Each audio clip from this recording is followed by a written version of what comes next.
अब बहुत सारी चीज़ें अपने को समझनी है।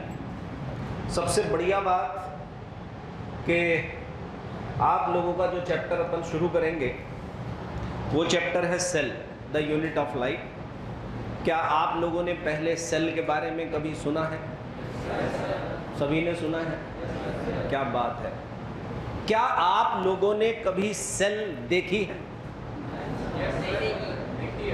देखी है? अच्छा, दो लोग आगे पीछे बैठे, कह रहा देखी है, कह रहा नहीं देखी। कहाँ देखी है तुमने? अच्छा, अरे मुर्गी का अंडा देखा है? वो एक सेल है। तो सेल देखी है नहीं देखी? अच्छा, क्या आपने लकड़ी देखी है? वुड? तो सेल नहीं देखी। वुड लिविंग सेल है या डेड सेल है? अच्छा, वुड चेयर, कोई चेयर रखी है, कुर्सी रखी है, कुर्सी नॉन लिविंग है या लिविंग है? डेड है। तो समझना, अब तक आप लोगों ने ये सुना होगा कि सर कॉन्सेप्ट समझ नहीं आ रहा, या फिजिक्स वाले कॉन्सेप्ट की बात करते हैं, या केमिस्ट्री वाले कॉन्सेप्ट की बात करते हैं, लेकिन हम बायो में, बॉटनी में भी कॉन्सेप्ट पढ़ेंगे। जैसे अभी मैंने एक छोटा सा कॉन्सेप्ट समझाया। मैंने आपसे पूछा चेयर क्या होती है, आपने कहा नॉन लिविंग। कहा अब मुझे सोच के बताओ क्या वाकई में वो नॉन लिविंग है? अब समझना, तीन शब्द हैं, एक है नॉन लिविंग, एक है लिविंग और एक है डेड। नॉन लिविंग का मतलब जिसमें कभी लाइफ थी ही नहीं। Yes no? समझ आ गया? और लिविंग मतलब जिसमें लाइफ है, जो लाइफ के प्रोसेस, लाइफ के कैरेक्टरिस्टिक दिखाता है, शो करता है, उसे हम क्या कहते हैं? लिविंग। Yes no? और एक आता है डेड। डेड मतलब एक समय में उसमें लाइफ थी, वो लाइफ के प्रोसेस शो करता था, लाइफ के कैरेक्टरिस्टिक प्रेजेंट करता था, लेकिन आज की डेट में ऐसा कुछ भी, उसे क्या बोलेंगे? डेड। तो यहां जो पंखा चल रहा है, ये पंखा लिविंग है, नॉन लिविंग है या डेड है? Non living. लेकिन ये जो यहां पर पोडियम रखा है, जो वुड का बना हुआ है, ये डेड है। Yes no? यहां जो टेबल रखी है, किस चीज की है? वुड। और ये क्या है? डेड। क्या मेरी बात समझ में आई? तो तीन शब्द हैं, कौन कौन से? एक लिविंग, एक और एक। Very good. तो तीनों का डिफरेंस समझ आ गया। इसी तरह से बहुत छोटे छोटे डिफरेंसेस हमें देखने को मिलेंगे। हर शब्द के मतलब अलग होता है, हर शब्द का मायना अलग होता है, वो आपको पता होना चाहिए। तो जैसे कि हम यहाँ पर अपना चैप्टर शुरू करेंगे, चैप्टर बहुत ही बढ़िया वाला चैप्टर हमारा ये है, और जिसे हम क्या कहते हैं? सेल। क्या कहते हैं बेटा? Cell chapter. क्या आपने कभी पढ़ा ही होगा? वैसे तो मुझे उम्मीद है आपने ये चैप्टर पहले पढ़ा होगा, अच्छे से पढ़ा होगा, ठीक है ना? तो अगर मैं आपसे पूछूं सेल की डेफिनेशन क्या है, तो क्या आप मुझे बता सकते हो? बता सकते हो? हैं? Cell is the structural and, ये इंग्लिश मीडियम बैच है ना या हिंदी मीडियम? अच्छा, कोई बात नहीं। वैसे तो पूरी तरह ना तो इंग्लिश ही आती और ना पूरी तरह हिंदी आती, ये सबके साथ है। तो सेल में आपने मुझे एक डेफिनेशन बताई और आपने कहा सेल क्या है? Cell is the structural and functional unit of life. अब मेरा एक बड़ा साधारण सा क्वेश्चन है आप लोगों से कि ऐसा क्यों कहते हैं कि cell is the structural and functional unit of life? ऐसा क्यों कहा जाता है? इसका क्या एक्सप्लेनेशन हो सकता है?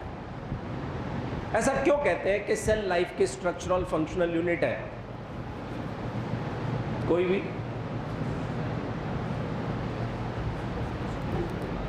ना भाई? अच्छा, लेकिन यूनिसेलुलर में तो कोई टिश्यू नहीं होता, तो वही तो इसीलिए तो हम पूछ रहे हैं कि ऐसा क्यों कहा जाता है। बैठो। गुड। देखो एक चीज मैं बता देता हूं, ज्यादातर हमारे दिमाग में एक बात है कि सर जैसे ये बिल्डिंग है और इस बिल्डिंग की यूनिट क्या है, ब्रिक, वैसे ही किसी ऑर्गेनिज्म की यूनिट क्या है, सेल। लेकिन मैंने क्या क्वेश्चन पूछा और आप एक्सप्लेनेशन क्या बता रहे हो?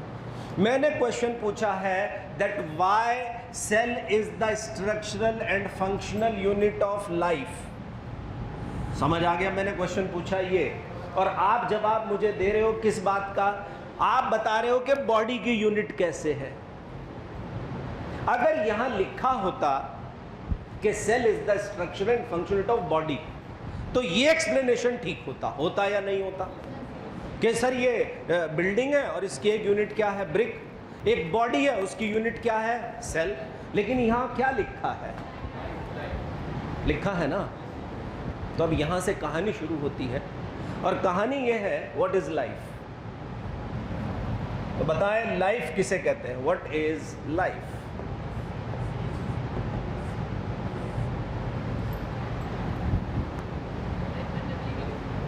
और समझ लीजिए कि हम बायो के स्टूडेंट हैं, and bio is a science of life, study of life, yes no?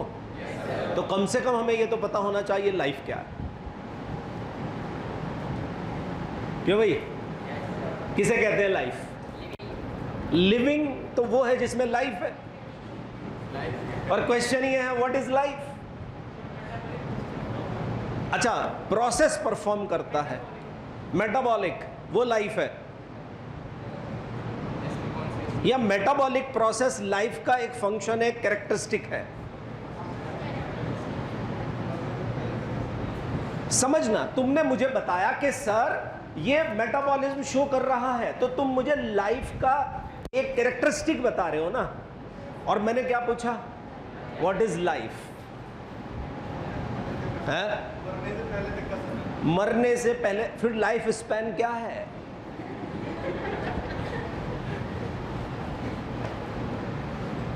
क्यों भाई?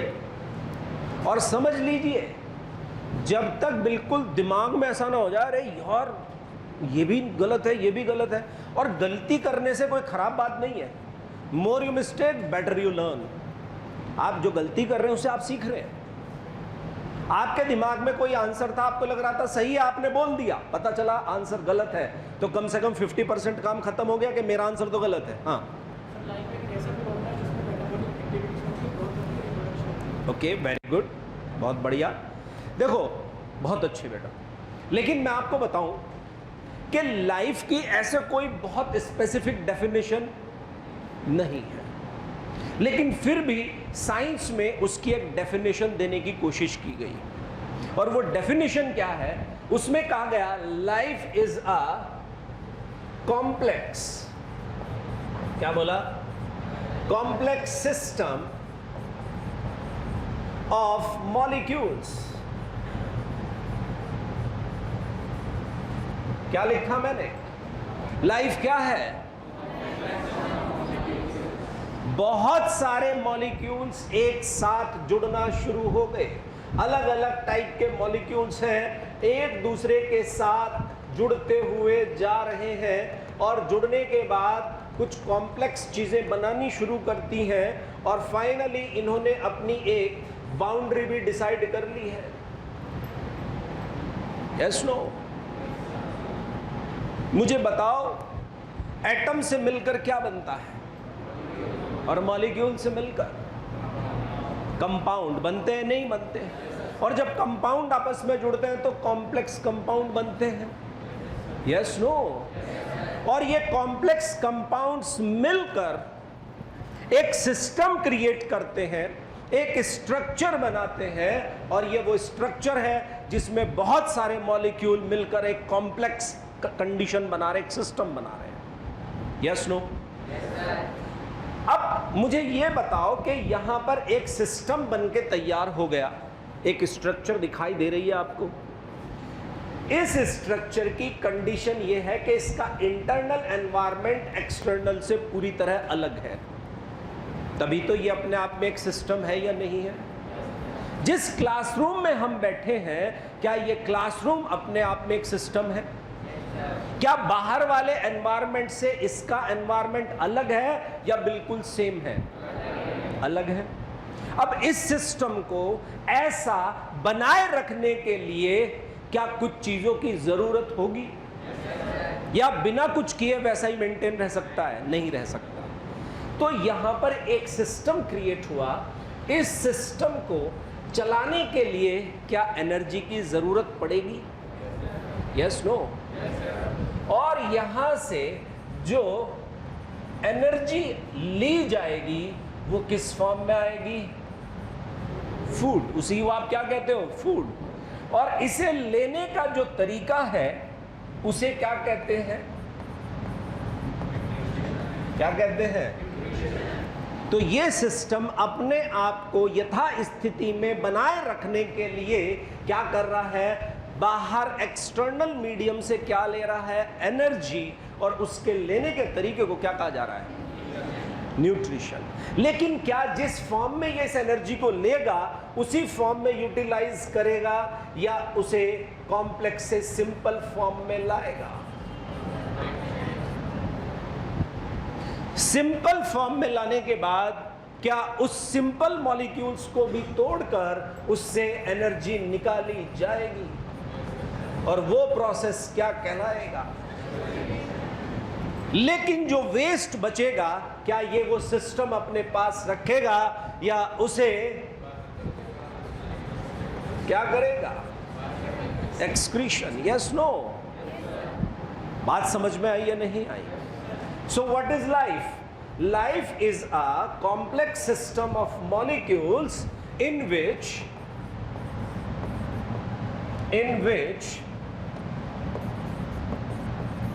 the reactions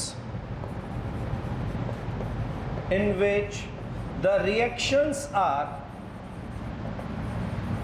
going on, जिसमें क्या चल रही है? और इस सिस्टम में ये जो रिएक्शंस चल रही हैं, इन्हीं रिएक्शंस को आप लाइफ प्रोसेस कहते हैं। क्या कहते हैं? Life process. Yes, no? क्या मेरी बात समझ में आई? अब बात यहां खत्म नहीं होगी। अब एक समझने वाली बात यह है बेटा कि मुझे ये बताओ कि यहां पर ये एक सिस्टम बन गया। अब दो कंडीशन है, या तो ये सिस्टम ऐसे ही अनंत काल तक बना रहे, मेंटेन रहे और ऐसे ही चलता रहे। क्या ये पॉसिबल है? क्यों नहीं है?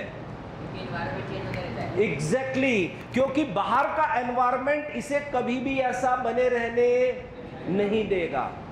बोलो भाई, अगर हमारे ऊपर एनवायरमेंटल कंडीशन का इफेक्ट ना हो तो क्या हमारा बुढ़ापा डिले हो जाएगा? नहीं हो जाएगा। आप इस डिफरेंस को देख सकते हो। कैसे देख सकते हो? समझना। मुझे यह बताओ, एक व्यक्ति जो ऑफिस में रहता है, एसी में रहता है, अपना न्यूट्रिशन का ध्यान रखता है, समझ आ गया? गांव के दो लड़के थे, एक बाहर चला गया जॉब करने, बढ़िया ऑफिस में रहा, एक बेचारा खेती कर रहा है, रोज सुबह धूप में निकलता है, शाम तक करता है। 40 साल की उम्र में दोनों को बराबर खड़े कर दें तो कौन ज्यादा जवान दिखाई देगा?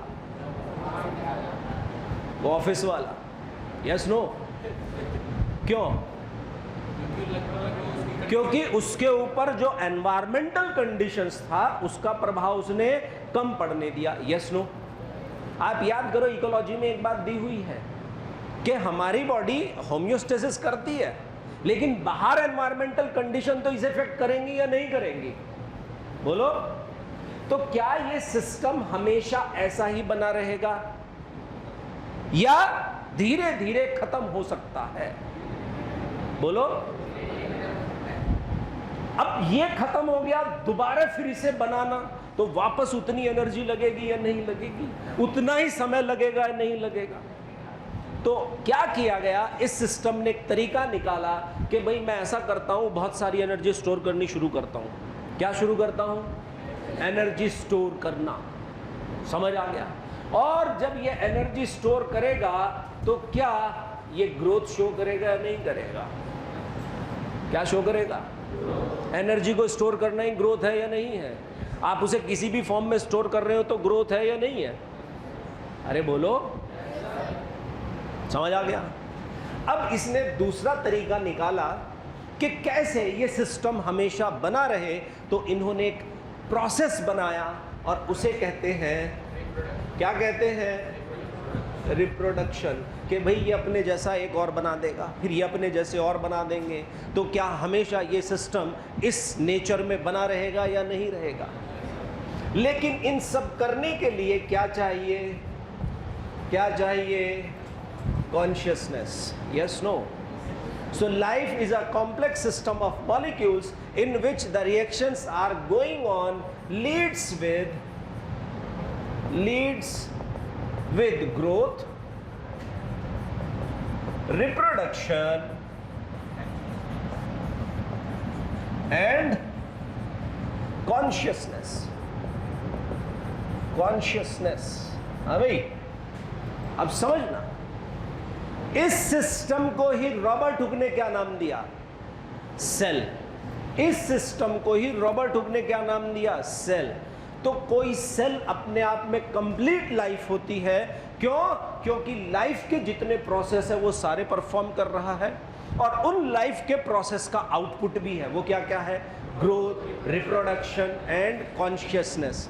तो क्या मुझे बताओ, क्या एक सेल अपने आप में कंप्लीट लाइफ है या नहीं है? इसीलिए हम सेल को क्या कहते हैं, structural and functional unit of life. क्या कहते हैं? क्या मेरी बात समझ में आई? अगर हम यूनिसेलुलर ऑर्गेनिज्म को देखें, किसे देखें बेटा, तो मुझे बताओ, यूनिसेलुलर ऑर्गेनिज्म एक सिंगल सेल है या नहीं है? क्या वो सिंगल फॉर्म में एग्जिस्ट कर रही है? कर रही है। क्या वो लाइफ के सारे प्रोसेस परफॉर्म कर रही है? तो इसका मतलब वो इस बात का प्रूफ है, इस बात का प्रमाण है कि सेल क्या है, structural and functional unit of life. क्योंकि कोई सेल अपने आप में क्या होती है, कंप्लीट लाइफ होती है। क्या होती है? क्या मेरी बात समझ में आई? इसलिए हम क्या कहते हैं सेल को, स्ट्रक्चरल, क्योंकि वो एक स्ट्रक्चर दिखाई दे रही है या नहीं है, और लाइफ के सारे क्या परफॉर्म कर रही है, फंक्शंस। क्या मेरी बात समझ में आ गई? तो लिखो, शुरू हो जाओ। और अब तभी रुकेंगे जब सिलेक्शन हो जाएगा।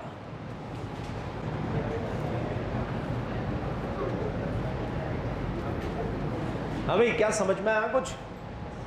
क्यों भाई, बोलिए।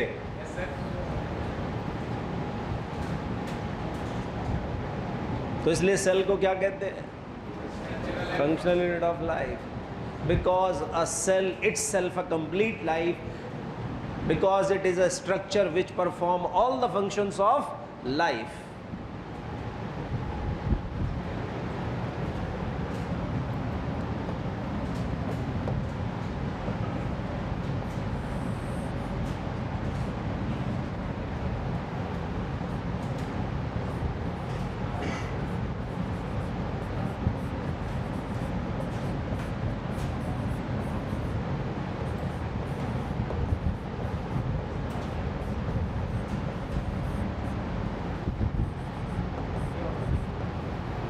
लाइफ की कंटिन्यूटी कौन मेंटेन करता है, रिप्रोडक्शन।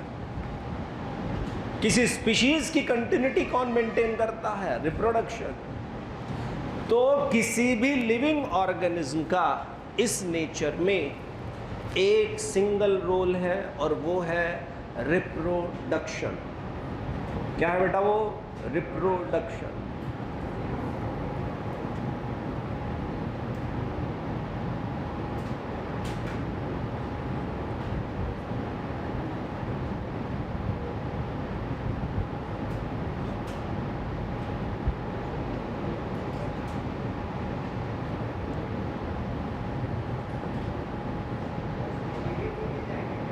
बेटा कौन पूछ रहा है, क्या चाहिए बेटा? मिस क्यों होगा? तुझे अपने ऊपर भरोसा नहीं है? है बस, तो तू होता है ना कभी-कभी। नहीं नहीं नहीं, मैं तो एक बात जानता हूँ। क्या नाम है तेरा बेटा? राजीव पाल। राजीव पाल बेटा, मैं एक बात जानता हूँ, आप सब लोगों को शायद मेरी बात सही लगे, और वो ये है, आपने कभी घोड़े को दौड़ते हुए देखा है? अब समझ लीजिए एक रास्ता है और उस पर घोड़ा दौड़ रहा है, और एक खुला मैदान है उसमें घोड़ा दौड़ रहा है। तो बताओ कौन सी जगह वो डायरेक्शनल होगा? एक रास्ते पर, यस नो? अगर खुले मैदान में छोड़ दे तो उसका कोई डायरेक्शन। अगर सही मायने में सफलता चाहते हो, सिलेक्शन चाहते हो, तो लिख कर ले लो, केवल एक डायरेक्शन है, उसके अलावा दूसरा डायरेक्शन नहीं है। क्योंकि जो हमारा दिमाग है ना, ये इसके साथ बड़ी दिक्कत है, ये आराम ढूंढता है। अगर मैं आपको पीडीएफ अवेलेबल करा दूं, मैं गारंटी से कहता हूं जो थोड़ा बहुत समझ में आ रहा है ना, वो भी आना बंद हो जाएगा।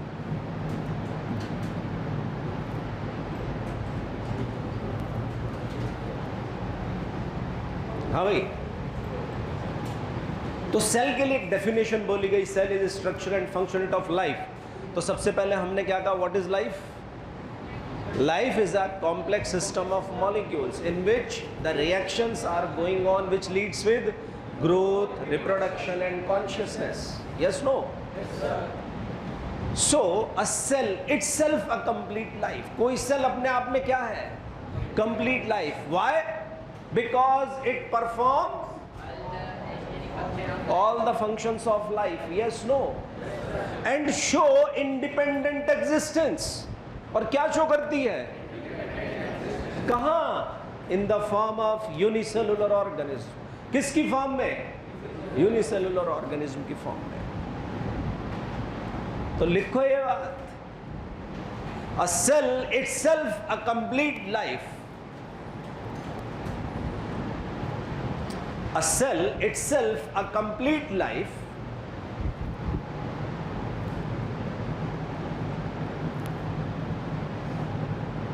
because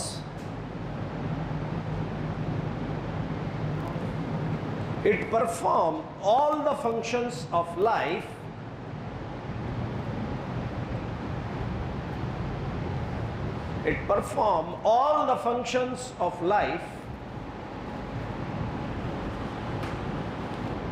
and show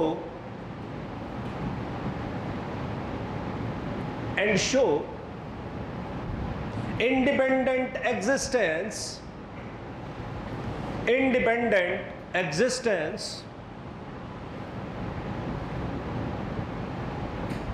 in the form of unicellular organism।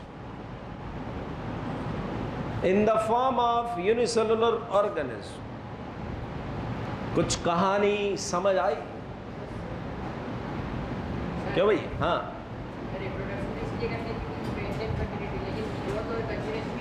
हाँ वही, उस पर समझो अब इस बात को। देखो, मुझे ये बताओ कि एक सेल है, कोई भी एक सेल है, चाहे वो बैक्टीरिया है, एक बैक्टीरिया से दो बैक्टीरिया बनने हैं या एक सेल से दो सेल बननी है, तो जितना मटेरियल इस सेल में लगा हुआ है, क्या दूसरी सेल बनाने में भी उतना ही मटेरियल चाहिए नहीं चाहिए? बोलो। अब अगर इसे दो सेल बनानी है तो इसे उतना मटेरियल अपने पास स्टोर करना पड़ेगा। बोलो। अब जो वो मटेरियल स्टोर होगा उसी को तो आप क्या कहते हो? ग्रोथ कहते हो या नहीं कहते? अगर किसी माँ के पेट में बच्चा है, इस जायगोट से एम्ब्रियो बन रहा है, समझना क्या बन रहा है? एम्ब्रियो। एक सिंपल सा, हम इकोलॉजी में एक वो पढ़ते हैं, अगर आपको याद हो 10% लॉ पढ़ते हो ना भाई, जितनी एनर्जी टोटल इधर से आई है उसका 90% किसकी फॉर्म में यूज हो रहा है? रेस्पिरेशन में, और 10% क्या हो रहा है? स्टोर। इसका मतलब ये है कि बचपन से आज तक आपने जितना कुछ खाया है, पिया है, ये बॉडी उसका 10% है। क्या है उसका? और 90% किस में खर्च हो गया? रेस्पिरेशन में। Yes no?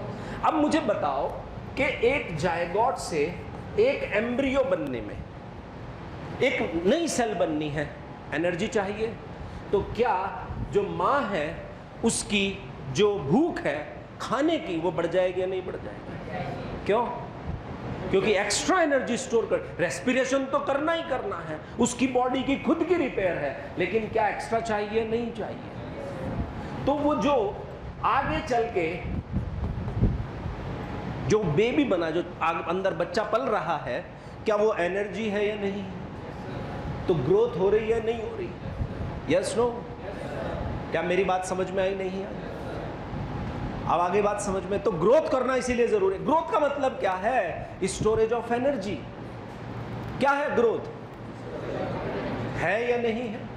मुझे बताओ, एक प्लांट है, उस प्लांट ने यहां उसका एपिकल मेरिस्टेम है। क्या है? Apical meristem. अब ये ऊपर की तरफ बढ़ रहा है, यहां से ऊपर की तरफ जाएगा। एक सेल से 2 सेल बनी, 2 से 4 बनी, 4 से 5, ऐसे बनती जा रही हैं। तो क्या इसे इस ग्रोथ करने के लिए बहुत सारा मटेरियल चाहिए नहीं चाहिए? बोलो। और उस मटेरियल को वो क्या कर रहा है? स्टोर। तो एनर्जी तो स्टोर हो रही है नहीं हो रही? एनर्जी स्टोर करना ही क्या है? ग्रोथ है या नहीं है? बोलो। क्यों भाई? किसी ने ज्यादा एनर्जी स्टोर कर ली, मोटा हो गया। क्यों भाई? और कोई स्टोर कम कर पा रहा है तो पतला है। ऐसा है या नहीं है? तो सारा खेल एनर्जी का है। अच्छा, अब दूसरी बात आती है कॉन्शियसनेस की। ग्रोथ की बात समझ आ गई बेटा? अब अगली चीज आती है कॉन्शियसनेस। क्या आता है बेटा? अब कॉन्शियसनेस की बात समझ लो। ये सब चीज करने के लिए क्या उस ऑर्गेनिज्म में चेतना, कॉन्शियसनेस, यानी कि उसे अपने आसपास का पता होना चाहिए नहीं चाहिए? बोलो। एक सेल है, वो किसी मीडियम में है। इस सेल को, जैसे मान लीजिए हम बात करते हैं ई कोलाई की। किसकी? ई कोलाई को हमने ग्लूकोज मीडियम में रखा, तो क्या ग्लूकोज सीधा अंदर जाएगा और वो डायरेक्ट रेस्पिरेशन कर लेगा नहीं कर लेगा? बोलो। लेकिन आप उसे अगर लैक्टोज मीडियम में रखो तो क्या लैक्टोज अंदर जाएगा? जाएगा। लेकिन वो लैक्टोज को फिर किस में चेंज करेगा? ग्लैक्टोज में और ग्लूकोज में। Yes no? ये प्रोसेस कैसे कर पा रहा है? यही तो उसकी कॉन्शियसनेस है या नहीं है? बात समझ में आई? तो ये जितनी चीजें हैं, ये जब पॉसिबल है जब उसमें क्या होगा? कॉन्शियसनेस। क्या होगा? कॉन्शियसनेस। क्या बात समझ में आई या नहीं आई? Yes no? तो किसी सेल को अगर हम देखें तो कोई सेल अपने आप में कंप्लीट लाइफ होती है, क्योंकि वो लाइफ के सारे फंक्शंस परफॉर्म करती है और क्या इंडिपेंडेंट एग्जिस्टेंस शो करती है नहीं करती? तो इसलिए हम सेल को क्या कहते हैं? Structural and functional unit of life. क्या बात क्लियर हो गई सबको? बोलो। कहानी समझ में आई? किसी के अंदर तो फिर वो लिविंग नहीं है। ये तो सबसे पहला क्राइटेरिया होगा। बिना कॉन्शियसनेस के ना तो वो ग्रोथ कर सकता, ना वो रिप्रोडक्शन कर सकता, ना वो बाकी चीजें कर पाएगा। अगर कोई लिविंग है और हम उसकी कॉन्शियसनेस खत्म कर दें, क्या खत्म कर दें, तो क्या वो जिंदा रहेगा? उसे पता ही नहीं बाहर क्या हो रहा है। हाँ, कोमा वाले पेशेंट में सेल्फ कॉन्शियसनेस नहीं होती। और एनसीईआरटी में जो वो लाइन लिखी हुई है वो आपने अभी ढंग से नहीं पढ़ी। मैं बता देता हूं उस लाइन में क्या लिखा हुआ है। उसमें पूछा गया है कि अगर कोई व्यक्ति कोमा में है तो वो लिविंग है या वो नॉन लिविंग है?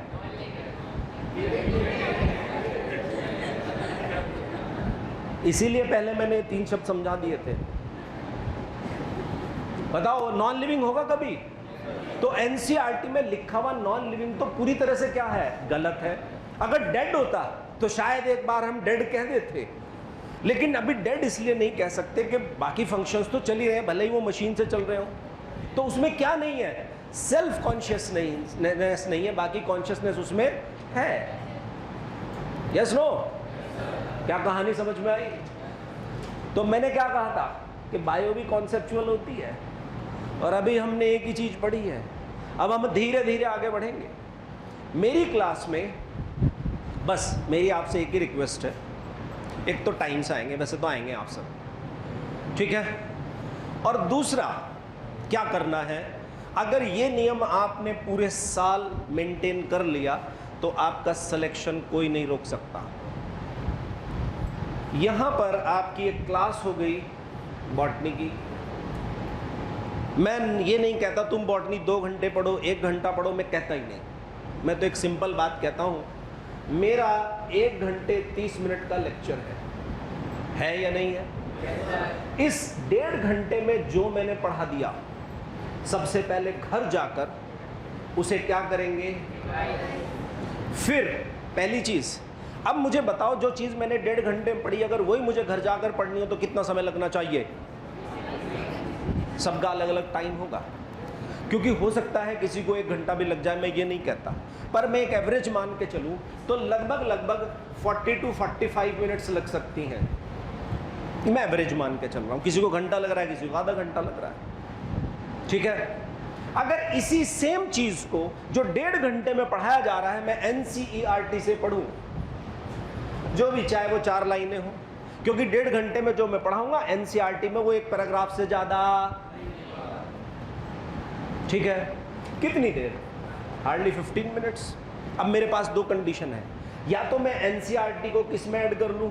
नोट्स में, मुझे जो लग रहा है, या फिर मैं नोट्स को किस में ऐड कर लूं? तो लास्ट में आपके पास एक ही चीज रहेगी पढ़ने के लिए। नहीं तो लास्ट में जाके कहां फंसते हैं? सर मैं नोट्स पढ़ूं, सर मैं NCERT। तो शुरू से ही इस बात को ध्यान रखना है। तो हम क्या करेंगे? NCERT की कोई भी ऐसी बात है जो मुझे लग रही है तो मैं कहां नोट कर लूंगा? तुरंत नोट्स में। Yes no? अब इसके बाद आपको क्वेश्चन सॉल्व करने हैं। आपके मॉड्यूल में क्वेश्चंस दिए हुए हैं। 1.5 घंटे में जो पढ़ाया जाता है उस पर मैक्सिमम कितने क्वेश्चन बन सकते हैं? 15।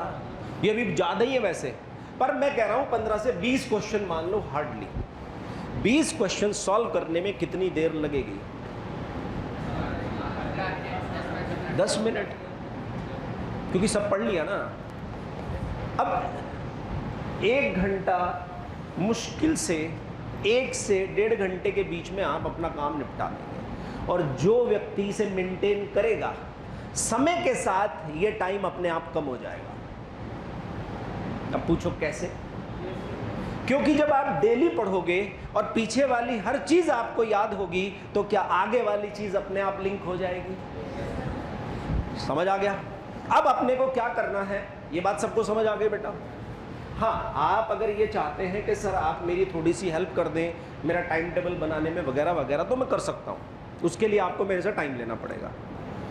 अब मेरी हफ्ते में 3 क्लास आई, ठीक है, और संडे आपका ऑफ होता है, जिसमें आप क्लास में फिर घर जाकर 2 बार रिवीजन कर चुके हैं, तो 3 बार आप एक चीज को पढ़ चुके हैं।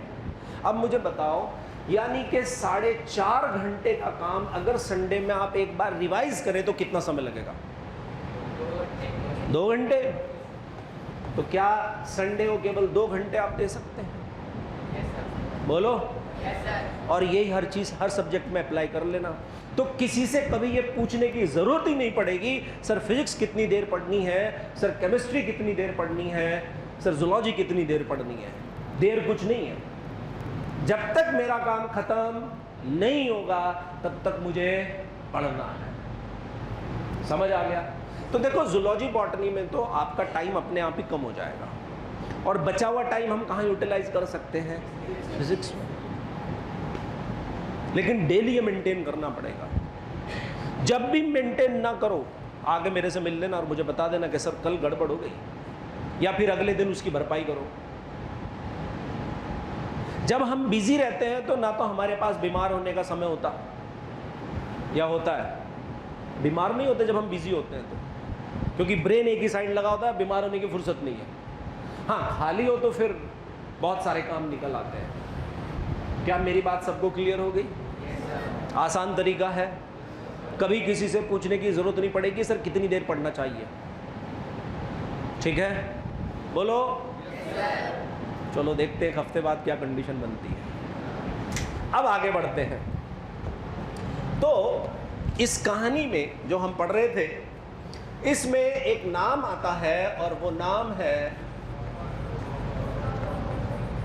सुना आपने कभी ये नाम? yes, रॉबर्ट हुक, और ये लगभग 1665, ठीक है। अगर रॉबर्ट हुक साहब ना होते तो एक चैप्टर कम हो जाता। क्यों भाई, हो जाता है नहीं हो जाता? तो रॉबर्ट हुक साहब ने क्या किया, रॉबर्ट हुक साहब ने अपना एक माइक्रोस्कोप बनाया। क्या बनाया बेटा? अपना एक माइक्रोस्कोप, ठीक है। और ये माइक्रोस्कोप बना लिया उन्होंने अपना, ठीक है। अच्छा ये बताओ, जब हम पहली बार कोई चीज़ बनाते हैं, जैसे आपने पहली बार चाय बनाई हो, चाय बनानी आती है किसी को? किस किस को आती है? कौन सबसे बढ़िया चाय बना सकता है? काफ़ी चाय वाले लगते हैं। कौन मेरे से कंपटीशन करेगा चाय बनाने में? चलो, जब हमने पहली बार चाय बनाई तो क्या हमने तुरंत किसी दूसरे को परोस दी, या सबसे पहले चुपचाप खुद टेस्ट किया? पर सब तेरे जैसे थोड़े ही हैं।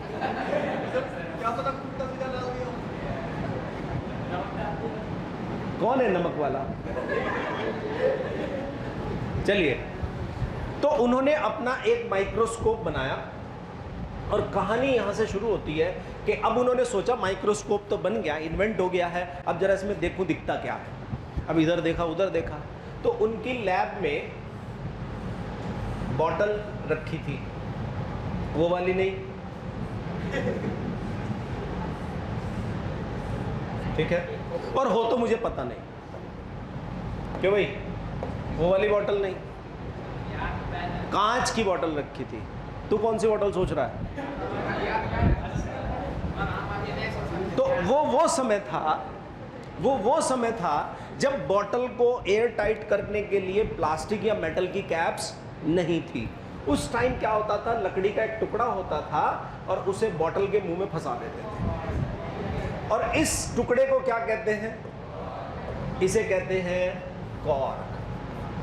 कॉर्क क्या है? A wooden piece which is used to air tight the bottles. Yes no? और ये जो कॉर्क का पीस था, ये ओक वुड से बना हुआ था। ओक जानते हो? मोरपंखी, बड़ा सा पेड़ होता है, उसकी छाल उतार लेते हैं, इतनी मोटी छाल उतरती है, और उस छाल में से इन्हें काटकर कॉर्क बनाई जाती है। समझ आया? Yes no?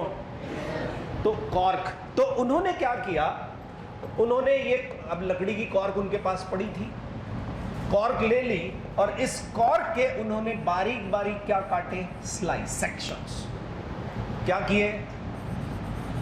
Cut the section, बारीक बारीक। अब उनका जो सेक्शन उन्होंने काटे, उन्होंने उन सेक्शन को लिया और कहाँ रखा? अपने माइक्रोस्कोप में। अब उन्होंने देखना शुरू किया। जब उन्होंने देखना शुरू किया तो उन्हें इसके अंदर इस टाइप से कुछ स्ट्रक्चर दिखाई देना शुरू हो गई।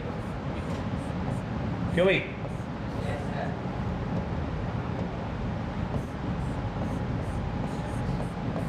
क्या आपने कभी ऐसी कोई स्ट्रक्चर देखी है कहीं? कहाँ देखी है? हनीकॉम, बी हाइव देखा है? तो कभी किसी ने स्वाद लिया है काटने का? ऐसा कोई है जैसे मधुमक्खी ने ना काटा हो, या वास्प नहीं काटा? ऐसा कोई है? तुझे नहीं काटा? ट्राई करना चाहता है? यहाँ बाहर एक मधुमक्खी का वो लगा हुआ है, जाएगा तो पत्थर मार देना। ससम्मान घर तक छोड़ के आएंगे, और 10 मिनट का रास्ता 2 मिनट में पूरा। ठीक है, खैर, तो उन्हें भी ऐसी छोटी छोटी स्ट्रक्चर्स दिखाई दी जब वो ऑब्जर्व कर रहे थे। तो उन्हें यहाँ पर क्या दिखाई दिया? They observe small compartments. क्या दिखाई दिए बेटा उन्हें?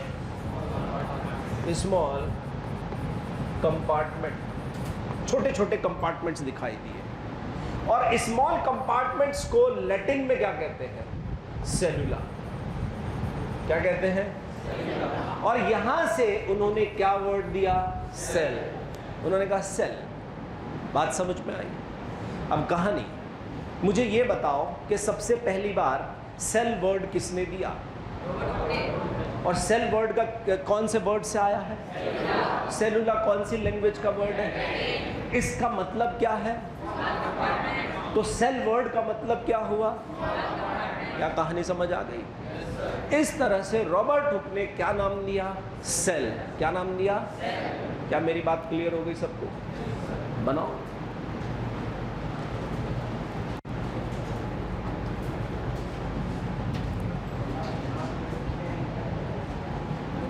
Who invented the first microscope? यही दिक्कत है कि कहा कुछ जाता है, तुम समझते कुछ हो। याद करो मैंने क्या कहा था। मैंने ये कहा था कि Robert Hooke invented the first microscope, या मैंने कहा था Robert Hooke invented his own microscope? क्या कहा था मैंने? उन्होंने अपना माइक्रोस्कोप बनाया, ये बोला था, या ये बोला था पहला बनाया है? क्या बोला था? ओन, अपना माइक्रोस्कोप बनाया। तो पहला माइक्रोस्कोप किसने बनाया? जेंसन एंड जेंसन ने। The first microscope was invented by Janssen and Janssen. इसी तरह से एंटोनी वॉन लीeuwenhoek ने अपना माइक्रोस्कोप बनाया।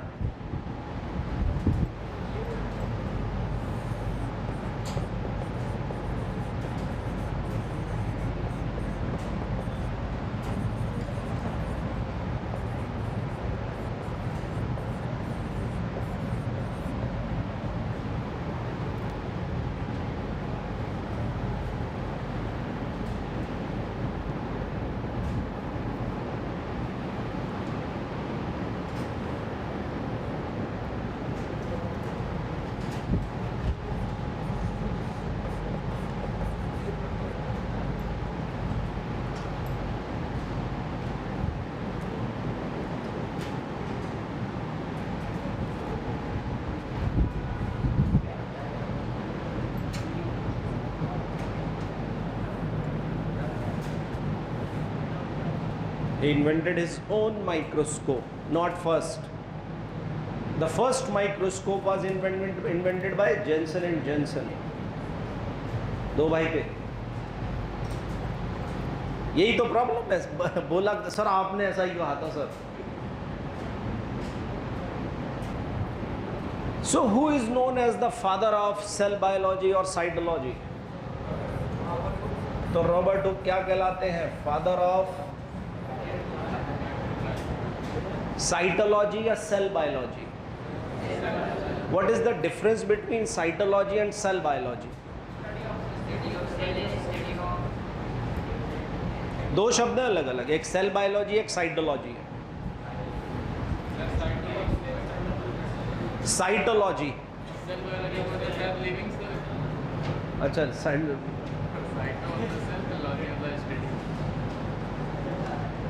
तो सुनिए, जब हम किसी सेल के फंक्शन, उसकी मॉर्फोलॉजी, उसकी एनाटॉमी, उसके जो भी अंदर ऑर्गेनेलीज हैं, फंक्शंस हैं, उन सब की स्टडी करें तो उसे हम कहते हैं साइटोलॉजी। क्या कहते हैं उसे? लेकिन हम सेल डिवीज़न की स्टडी करें तो वो कहलाता है साइटोजेनेटिक्स। क्या कहलाता है? और सब कुछ मिलाकर कहलाता है सेल बायोलॉजी। क्या कहलाता है? So who is the father of cell biology? Cell biology के फादर कौन कहलाते हैं? ब्रैकेट में आप साइटोलॉजी के भी यही है।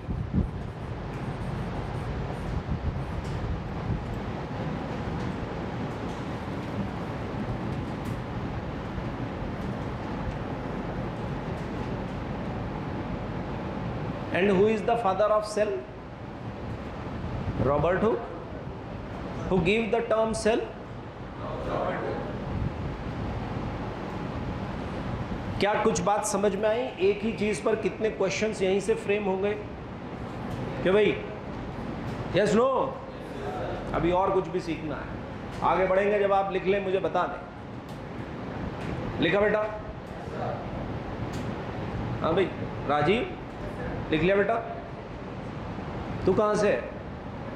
पटना से। प्रॉपर पटना या आसपास से? आरा से। पटना में कहाँ से? कंकड़बाग? अरे मैं सब जानता हूँ। हैं? जॉर्ज, वो फादर ऑफ जेनेटिक्स है भाई, ग्रेगर जॉन मेंडल। चलिए कोई बात नहीं, अब आगे बढ़ते हैं। हाँ भाई, इसके बाद एक नाम और आता है और वो है Antonie van Leeuwenhoek.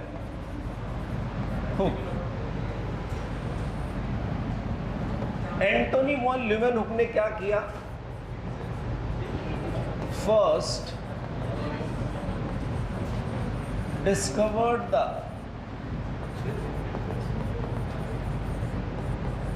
Living cell.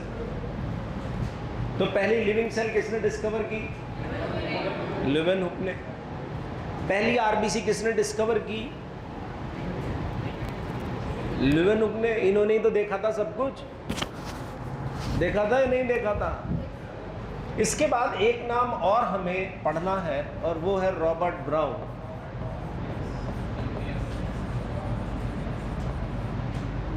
और रॉबर्ट ब्राउन ने क्या डिस्कवर किया? Discovered nucleus. क्या डिस्कवर किया बेटा? न्यूक्लियस।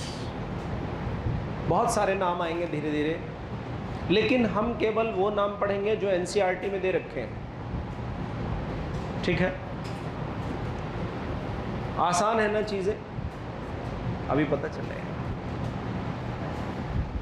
चले बेटा आगे। चलिए, अब यहां पर असली चीज ये है भाई, ये समझना सबसे ज्यादा जरूरी है। अब जो मैं पढ़ाता हूं, यहां पर एक मेरे पास क्वेश्चन है और वो है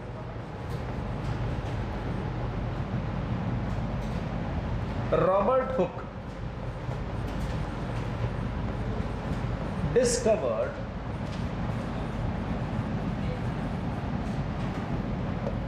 ठीक है कंडीशन ए। कंडीशन ए में first, second, third, fourth 4 option है।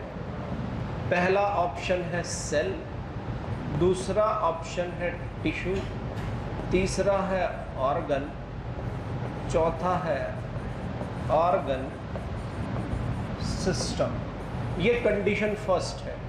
इसी तरह से एक कंडीशन सेकंड आएगी, एक कंडीशन थर्ड आएगी, आगे जरूरत पड़ेगी तो और देख लेंगे।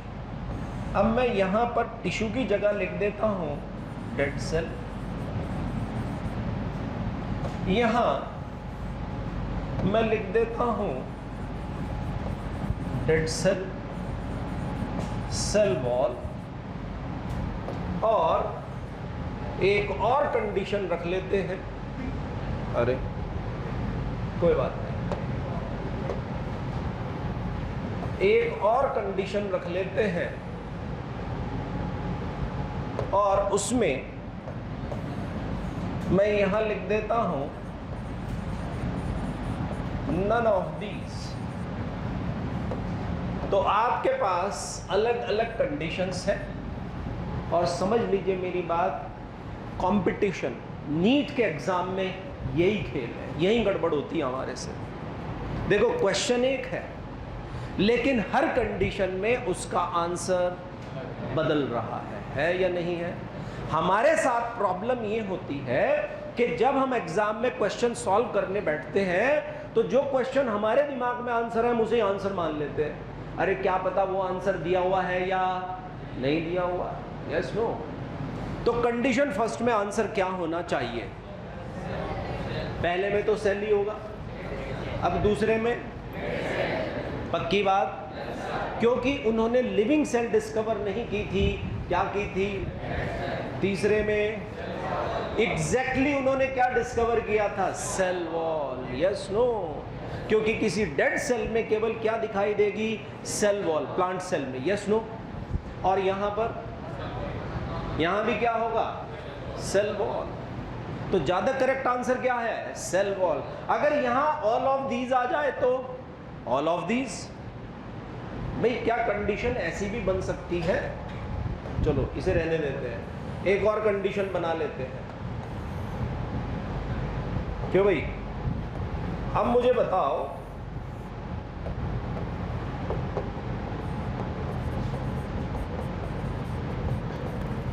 अब आंसर क्या होगा? ऑल ऑफ दीज होगा या नहीं होगा? तो यही वो मेन चीज है जो किसी कंपटीशन एग्जाम में जहां से समस्याएं शुरू होती हैं। हमें बस ये याद रखना है कि मुझे ये पता है रॉबर्ट हुक डिस्कवर्ड सेल। क्या पता है मुझे? रॉबर्ट हुक डिस्कवर्ड सेल, मुझे पता है, मैंने याद कर लिया। अब एग्जाम में पता चला कि यहां पर सेल है ही नहीं। क्यों भाई? एग्जाम में क्या लिखा है? मान लो यहां लिखा है टिश्यू, और मैंने क्या याद कर रखा है? सेल। अब मैं ढूंढ रहा हूं कि सर इसमें तो सेल दिया हुआ नहीं। तो एक होता है कॉमन सेंस। क्या होता है?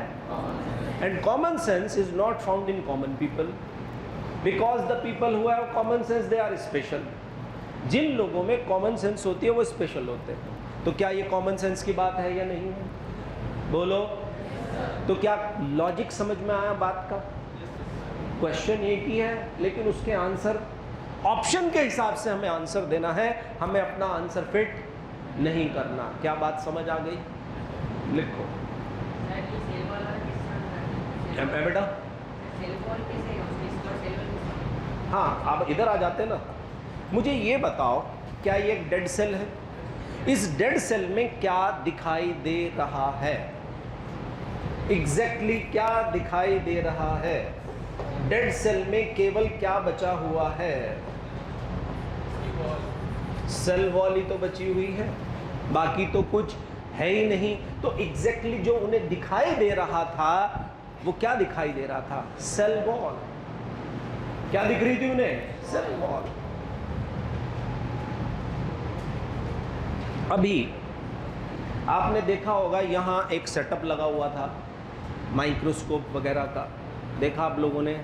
तो चिंता मत करो, पहले चीज़ें लाइव दिखाऊंगा, सारी लाइव। आरबीसी लाइव देखेंगे, ट्रांसफर सेक्शन काटेंगे, सेल देखेंगे, क्योंकि कॉन्फिडेंस आता है चीज़ों को प्रैक्टिकल देखने से। समझ आ गया? और एनाटॉमी तो ऐसी पढ़ोगे याद रखोगे, क्योंकि सारे सेक्शन काट के यहीं दिखाए जाएंगे, तुम बताओगे कि बताओ ये कौन सा टिश्यू है, ये कौन सा टिश्यू है। समय के साथ सारी चीज़ें होंगी। क्या ये बात समझ में आ गई? None of these.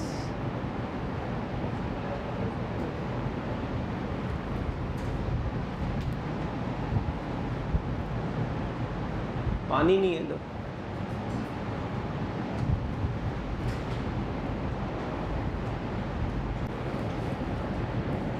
तो सही मायने में उन्होंने क्या डिस्कवर किया था?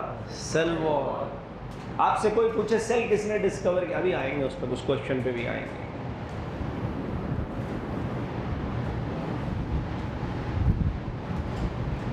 तो अगली क्लास में हम सेल देखेंगे, याद रखना, लाइव सेल, है ना? देखिए कभी लाइव डायरेक्ट सेल कैसी दिखती है? कहाँ देखी है? स्कूल में देखी है। चल तू अच्छे स्कूल से, तेरे स्कूल में दिखा रहे हैं, नहीं तो आजकल स्कूलों में तो बंद हो गया सब। हाँ, कंपाउंड, ये भी कंपाउंड है, बस ये डिजिटल है, कैसे आप इससे कनेक्ट कर सकते हो, है ना? है? इलेक्ट्रॉन तो बेटा बहुत महंगा है, 3 करोड़ का है। और जितना बड़ा ये रूम है इतना बड़ा सेटअप चाहिए उसके लिए, बहुत बड़ा होगा। दो एक होता है फेज कंट्रास्ट, एक होता है इलेक्ट्रॉन माइक्रोस्कोप, एक होता है कंपाउंड लाइट माइक्रोस्कोप जिसे हम कहते हैं। यूनिलॉक्यूलर जिसमें एक ही आई पीस हो, बायलॉक्यूलर जिसमें 2 आई पीस हो। तो समझेंगे, ये लिख लिया सबने? बोलो, आवाज नहीं आई? हाँ। अब इसके बाद एक और क्वेश्चन करते हैं। क्वेश्चन है, the first cell was discovered by condition A, condition B, options में चलते हैं 1 2 3 4।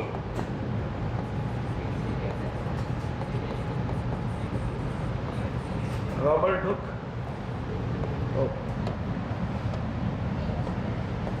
हाँ भाई, रॉबर्ट ब्राउन, क्यों भाई, मेंडल, विर्चो, क्यों भाई, ओह थैंक यू। इसके बाद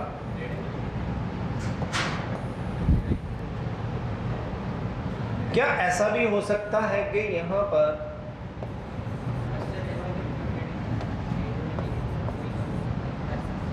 लेवन हुक लिखा हो? समझ आया?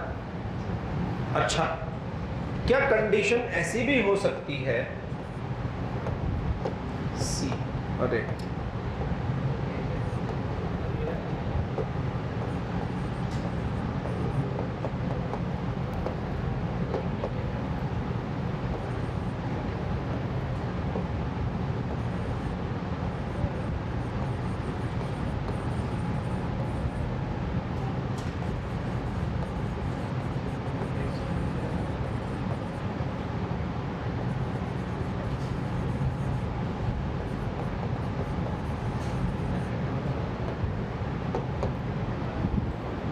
पहली कंडीशन में आंसर क्या होगा? Leeuwenhoek, Robert Hooke, Leeuwenhoek. क्यों? हमने तो फर्स्ट सेल पूछा, क्या लिखा है? The first cell was discovered by, क्या आएगा आंसर? रॉबर्ट हुक आएगा ना पक्का?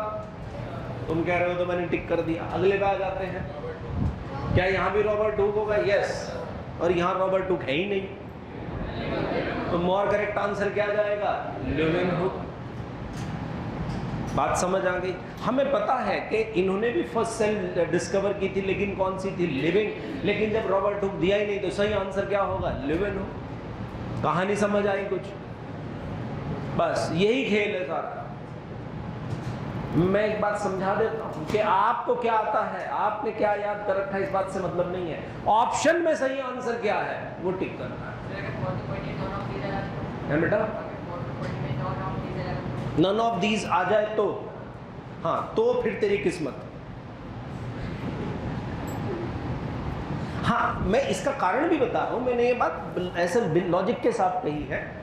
देखो, आपने पढ़ा होगा कि एक क्वेश्चन 2 बार आ चुका है, और क्वेश्चन है कि अगर कोई सेल G0 फेज में है, कौन से फेज में है, तो वो सेल साइकिल से एग्जिट है या वो सस्पेंड है? तो सही आंसर सस्पेंड है, लेकिन दोनों बार एग्जाम में उसका आंसर एग्जिट आया।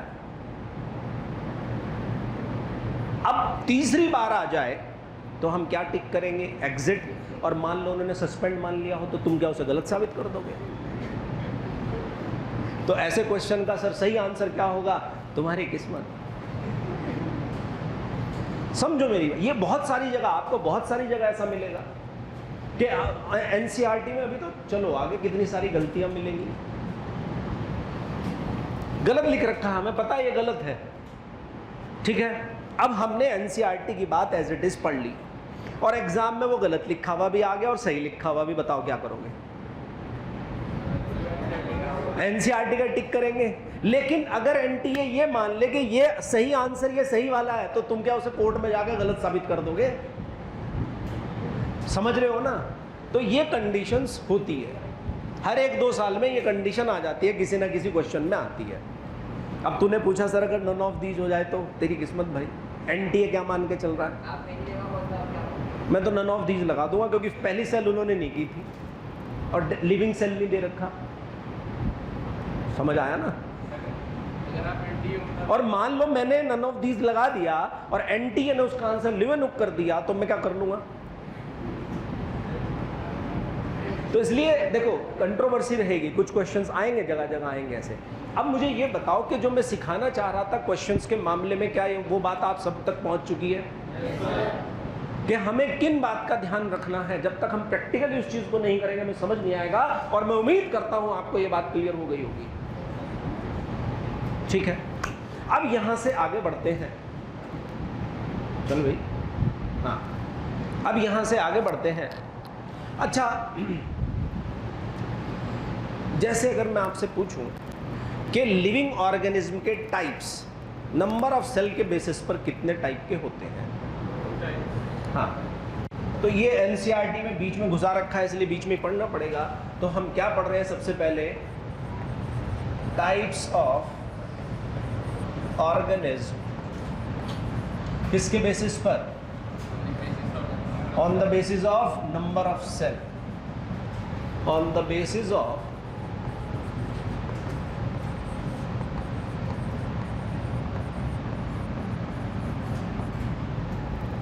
Number of cell.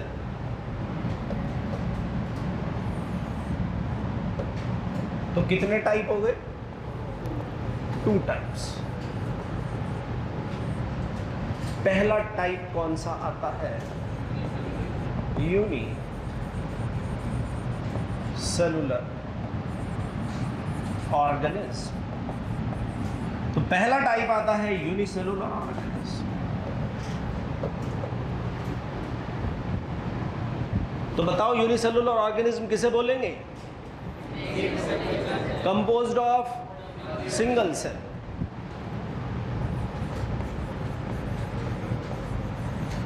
Composed of single cell, एक ही सेल के बने हुए। इसका एग्जाम्पल मुझे बता सकते हो? क्यों भाई, अमीबा लिखूं या मैं जो लिख रहा हूं वो ज्यादा सही होगा? क्या लिख सकते हैं? हाँ भाई, क्या लिख सकते हैं? किंगडम, मोनेरा और प्रोटिस्टा, ये 2 किंगडम है जो यूनिसेलुलर में आते हैं।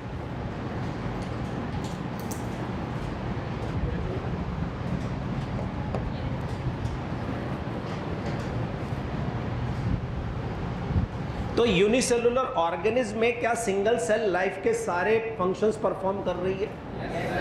और क्या उसका इंडिपेंडेंट एग्जिस्टेंस है या नहीं है? तो क्या वो इस बात को प्रूव करता है कि cell is the structural and functional unit of life? ये बात एनसीईआरटी में लिखी हुई है। Yes no?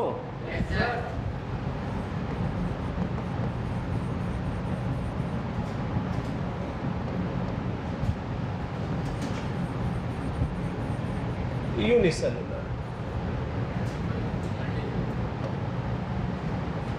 have independent existence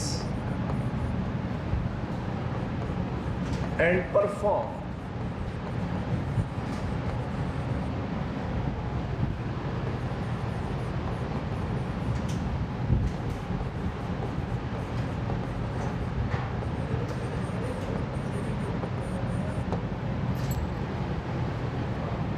और लाइफ के सारे फंक्शंस परफॉर्म करते हैं। ये बात मैं पहले एक्सप्लेन कर चुका हूं।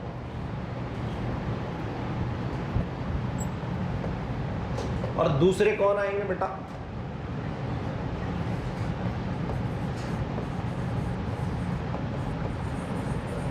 Multi cellular organism.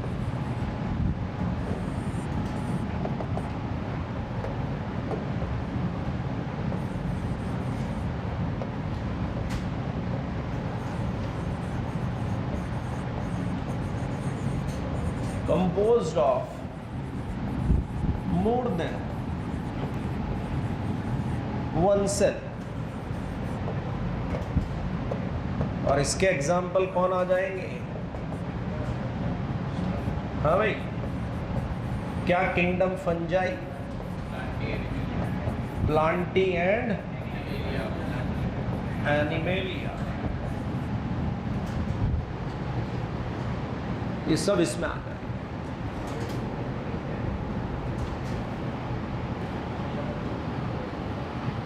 ठीक है,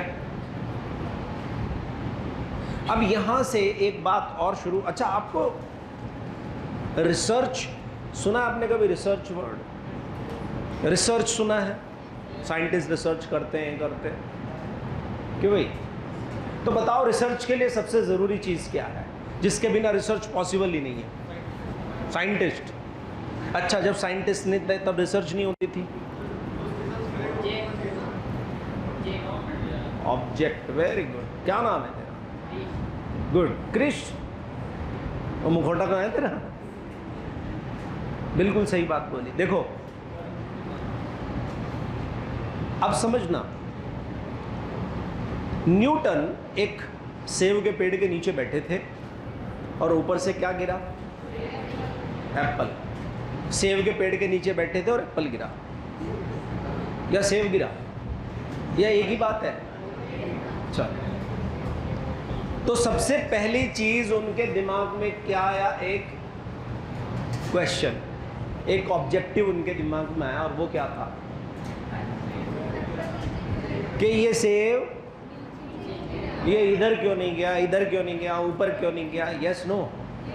तो उनके दिमाग में क्वेश्चन आया। अब रिसर्च शुरू होती है। रिसर्च जैसे आपके दिमाग में बचपन में अब भी कोई क्वेश्चन आता है कि ऐसा क्यों हो रहा है, ऐसा कैसे हो गया? आता है? कभी आया हो?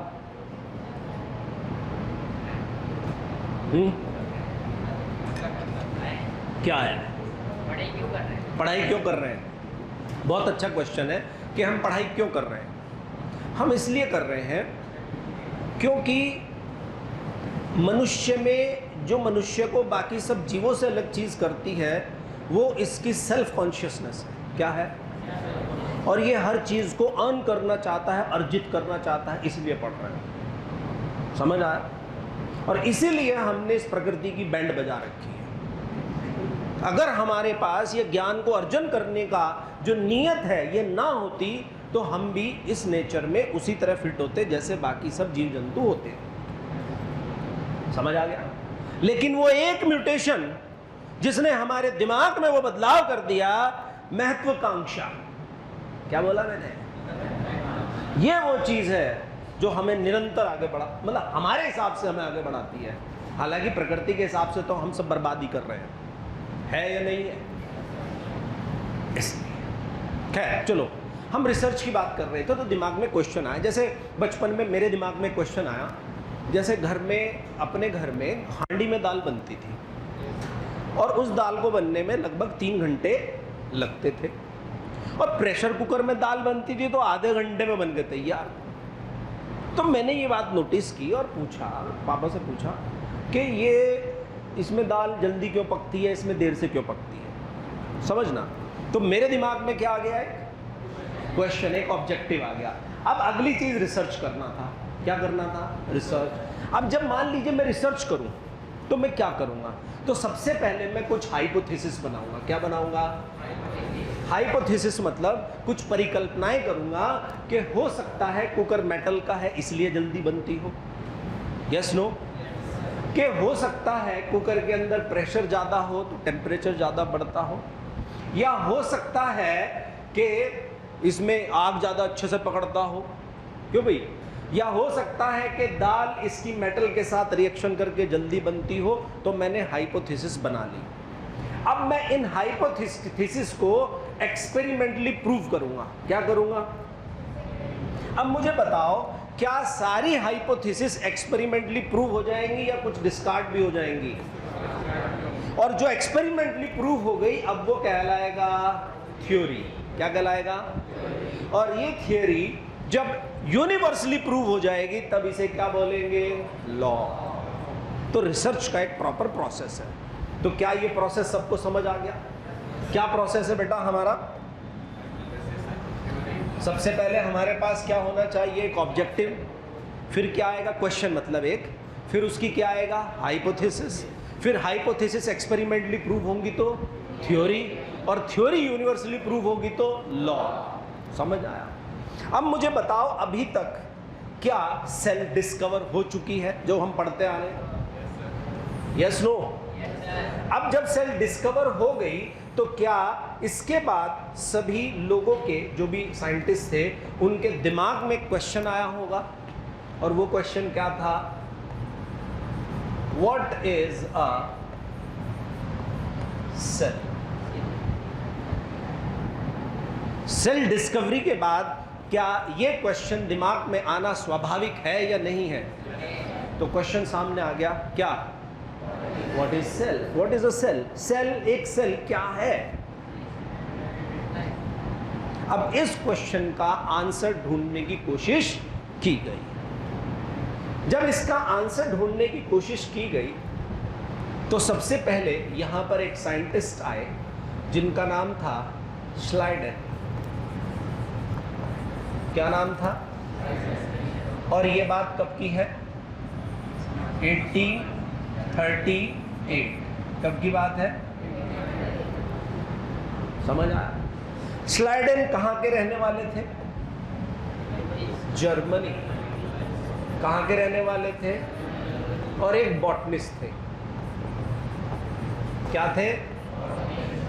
तो मुझे बताओ, इन्होंने अपना काम, अपना वर्क किस ऑर्गेनिज्म पर किया होगा? प्लांट्स पर या एनिमल्स पर? सो ही वर्क्स ऑन प्लांट्स। इन्होंने प्लांट्स पर अपना काम किया, अपनी रिसर्च की और किस क्वेश्चन का आंसर ढूंढने की कोशिश की। लेकिन क्या इन्होंने डायरेक्ट थ्योरी दे दी या पहले हाइपोथेसिस बनाई होगी? तो बताओ इनकी हाइपोथेसिस क्या है?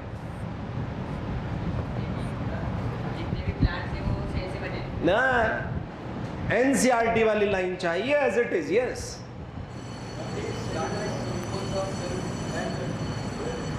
Different kinds of cell which form tissue. आपके पास एनसीईआरटी है? अगली बार क्लास में जब आए तो एनसीईआरटी जरूर लेकर आए, क्योंकि हमें उसकी बहुत जरूरत पड़ेगी। तो इन्होंने क्या कहा? इन्होंने कहा कि जितने भी प्लांट्स हैं, all the plants are composed of different kind of cells which form tissue। ये इनका क्या था? या ये इस बात का आंसर दे रहे थे? नहीं, क्या था? तो हाइपोथेसिस में इन्होंने क्या कहा? all the plants are composed of